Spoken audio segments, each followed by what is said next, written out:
Hey, it's Megan with WTI, and I have a question for you. If you drink espresso out of anything other than an espresso cup, are you still drinking espresso? I'm not so sure.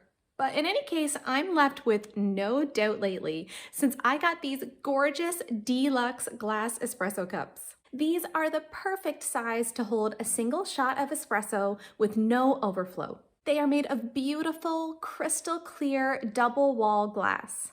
Honestly, I just love looking at these while I'm drinking my espresso. I feel like they really elevate my afternoon coffee break beyond something that is just a routine, and they make it feel more special. The cup is really comfortable to hold in my hand. It's really light, but the glass is also very durable.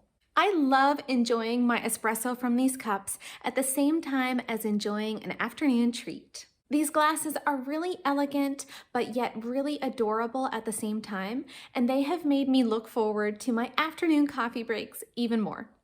And that's my point of view.